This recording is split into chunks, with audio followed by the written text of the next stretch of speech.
याद करना, हिंदू और सिखों के बीच में फूट डालने के प्रयास तो तमाम लोग करेंगे, लेकिन जो हमारे स्वयं के बीच में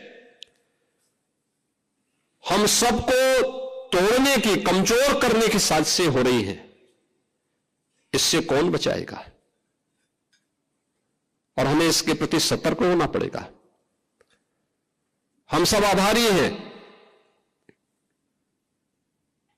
उत्तर प्रदेश के अपने सभी सिख नेतृत्व का, और मैं तो धन्यवाद दूंगा दिल्ली गुरुद्वारा प्रबंध कमेटी के अपने सभी पदाधिकारियों का भी। उत्तर प्रदेश के हर कार्यक्रम में उनका बहुत सकारात्मक योगदान प्राप्त होता है, और उत्तर प्रदेश के हमारे ये पूरी टीम एक भाव के साथ मिलकर के कार्य करती है। और यहां पे जब भी कोई आवाज हम सामूहिक रूप से आगे लेकर के चलते हैं, वो एक राष्ट्रीय आवाज बनती है और वो सफल भी होती है।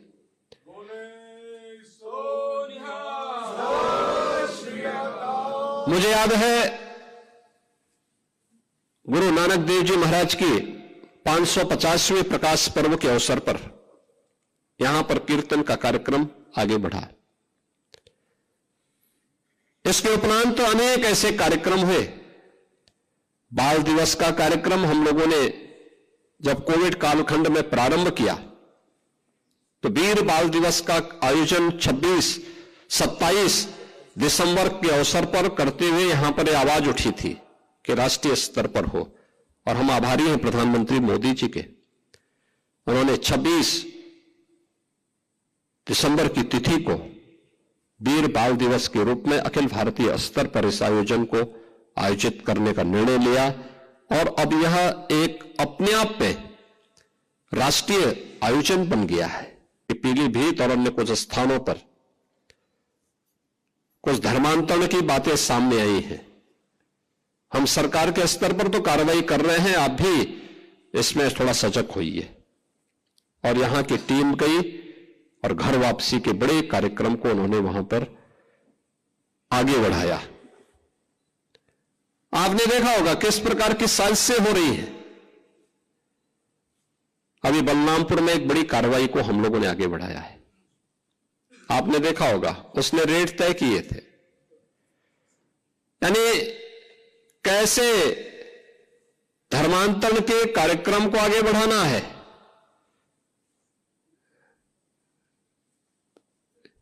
हिंदुओं में, ब्राह्मण में, क्षत्रिय में, सिखों में, अन्य ओबीसी जातियों में, अनुसूचित जाति जनजाति के लोगों को कैसे धर्मांतरित करना, सबके रेट उसने तय किए हुए थे।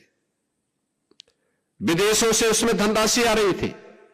आप सोचिए 100 करोड़ से अधिक का ट्रांजैक्शन अब तक उसके 40 खातों में प्राप्त हुआ है, और लगातार उस अभियान को आगे बढ़ाने का कार्य कर रहा था। एक लोग किस रूप में देश का स्वरूप बिगाड़ने का काम कर रहे हैं। परिस्थितियां बदली हैं, उद्देश्य उनका वही है जो उस समय था। हां, काम का तरीका उन्होंने बदला है। और यह आयोजन हम सबको इस बात के लिए प्रेरणा दे रहा है कि जिस उद्देश्य से सिख गुरुओं ने अपना त्याग और बलिदान दिया था, सिख वीरों ने अपना बलिदान दिया था, अपनी शहादत दी थी, आज वर्तमान पीढ़ी को उस शहादत की परंपरा को फिर से वर्तमान परिप्रेक्ष्य में जीवंत बनाए रखने के लिए एक नई रणनीति के तहत कार्य करने की आवश्यकता है। पूरे देश के अंदर गुरु तेग बहादुर जी महाराज की 350वीं शहीदी दिवस कार्यक्रम के बारे में एक नया उत्साह, एक नया उमंग है। देश भर में बड़े बड़े आयोजन होने हैं। उत्तर प्रदेश में भी हमारी कमेटी इसके लिए कार्य कर रही है,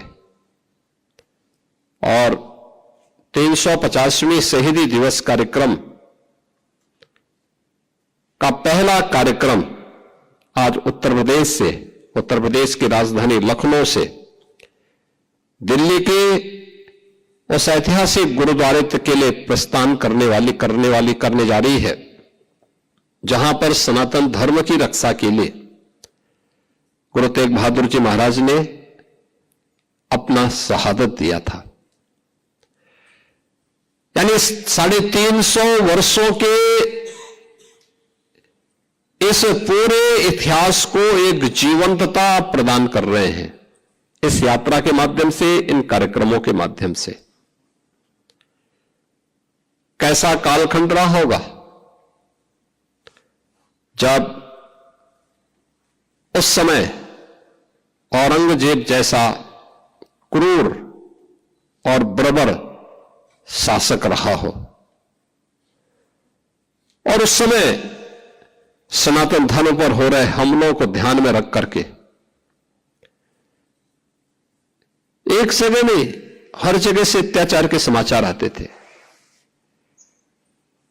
औरंगजेब ने तो एक संदेश ही, एक इस प्रकार का एक उसका उद्देश्य ही था, किसी प्रकार से तिलक और जनेऊ को समाप्त करके सनातन धर्म को हमेशा के लिए समाप्त करो। इस्लामीकरण के जिस बड़े अभियान को लेकर के आगे बढ़ा था, उसमें सबसे पहले चुनौती उसको किसी ने दी थी? गुरु तेग बहादुर जी महाराज ने दी।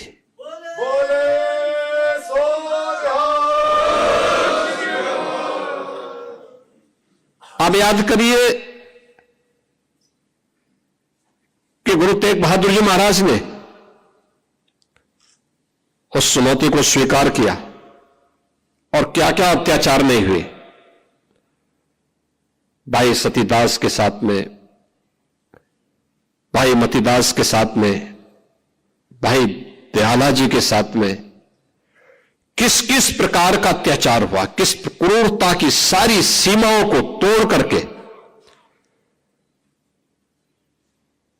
उन्होंने भय से, प्रलोभन से